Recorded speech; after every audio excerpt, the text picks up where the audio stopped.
सुख और दुख जीवन का एक भाग है। इसे आप अनदेखा नहीं कर सकते। दुख की परिभाषा हर व्यक्ति के जीवन में अलग है। हर व्यक्ति के अपने अपने दुख के कारण हैं। कुछ व्यक्तियों के लिए उनके जीवन की हर छोटी से छोटी समस्या दुख का कारण है।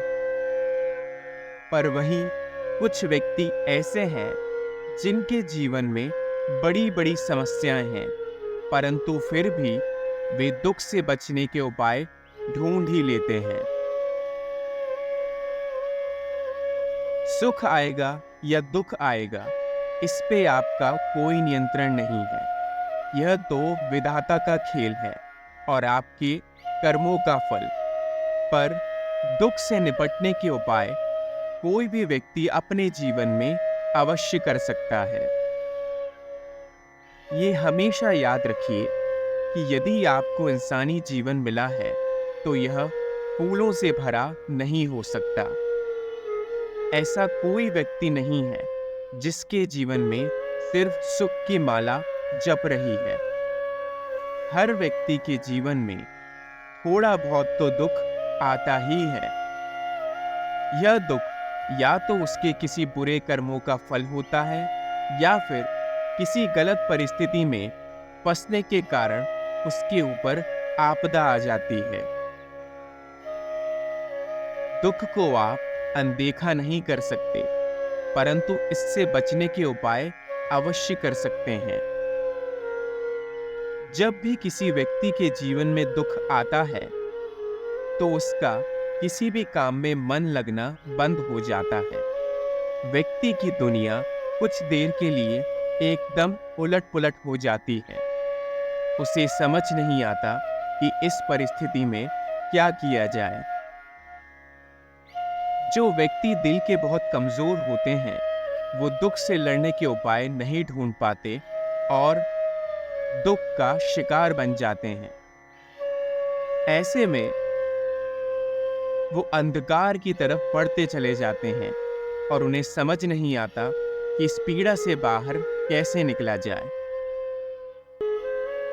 जब भी आपके जीवन में दुख रूपी दानव आपके दरवाजे पर दस्तक दे, तो आपको यह याद रखना है कि सबसे पहले आप घबराएं नहीं। दुख अपना पोषण आपकी घबराहट से लेता है। यदि कोई भी व्यक्ति दुख आने पर तुरंत घबरा जाता है और गलत निर्णय ले लेता है, तो दुख और बढ़ता चला जाता है। ये हमेशा याद रखिए कि जीवन में ऐसी कोई परिस्थिति नहीं है, ऐसा कोई दुख नहीं है जिसे आप स्वयं नहीं मिटा सकते। हर दुख का उपाय है और इसके लिए कोई ना कोई रास्ता अवश्य निकाला जा सकता है। यदि आप घबराएंगे तो इससे आपका मनोबल टूटेगा, और जब आपका मनोबल टूटेगा तब आप में किसी भी परिस्थिति से लड़ने की शक्ति नहीं बचेगी। इसलिए कोशिश कीजिए कि आप बिल्कुल भी ना घबराएं। उससे लड़ने का साहस जुटाइए और डट कर खड़े रहिए। दूसरी चीज जो आप दुख से बचने के लिए कर सकते हैं, वह यह है कि आप अनाप शनाप सोचना बंद कर दीजिए। किसी भी व्यक्ति का सबसे बड़ा दुश्मन उसकी सोच होती है। जब भी व्यक्ति किसी भी परिस्थिति के बारे में लंबे समय तक सोचता है, तो उसके मन में नकारात्मक ख्याल पैदा हो जाते हैं और यही नकारात्मक ख्याल एक दिन एक बड़े दुख का रूप ले लेते हैं। आपको इतना याद रखना है कि कोई भी परिस्थिति या घटना आपके साथ घटी हो तो उसके बारे में अनावश्यक रूप से ज्यादा देर तक मत सोचिए। यदि आप उसका कोई उपाय निकाल सकते हैं तो अवश्य निकालिए, पर जब कोई भी उपाय आपके हाथ में नहीं है तो उसके बारे में सोचना बंद कर दीजिए।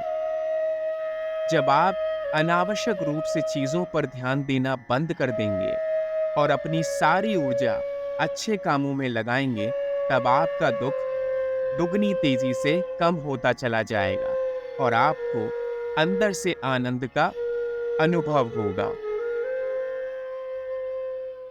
ज्यादा देर तक कोई भी सोच हमें एक नकारात्मक व्यक्ति बना देती है। ये हमारे विचारों में एक गलत शक्ति पैदा करती है, जिससे हम अपने ध्यान से भटकते हैं और किसी भी कार्य में मन नहीं लगा पाते। इसलिए ध्यान कीजिए, कुछ देर के लिए योग कीजिए और अनावश्यक ख्याल को अपने मन में आने से रोकिए।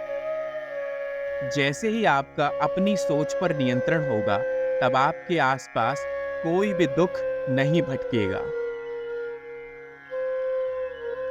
तीसरा और सबसे अच्छा उपाय जो आप दुख से बचने के लिए कर सकते हैं, वह यह है कि लोगों की बातों पर ध्यान देना बंद कीजिए। समाज में जब भी हम कोई भी कार्य शुरू करते हैं या किसी भी मंजिल तक पहुंचने की कोशिश करते हैं, तब कुछ लोगों का उद्देश्य हमें सिर्फ और सिर्फ गिराना होता है। ऐसे में जब आप लोगों की बातें सुनकर अपने मार्ग से भटक जाएंगे या उनके तानों से दुखी हो जाएंगे, तब आप अपने जीवन में वो शक्ति नहीं ला पाएंगे जो आपको खुशहाल जीवन जीने के लिए महत्वपूर्ण है। इसीलिए कोशिश कीजिए कि लोगों की बातों पर ध्यान देना बंद करें। लोगों के मुंह कभी बंद नहीं होंगे, चाहे आप अच्छा करें या बुरा। इसीलिए अपना कार्य लगन से करते जाइए और उन्हें जो कहना है कहने दीजिए। एक समय बाद जब वो देखेंगे कि आप पर उनकी बातों का कोई असर नहीं पड़ रहा है, तब वह अपने आप चुप हो जाएंगे। इसलिए आप स्वयं ही जिम्मेदार हैं अपने दुखों को दूर करने के लिए। यह उपाय अपनाइए और जीवन में अपने दुखों को दूर कीजिए।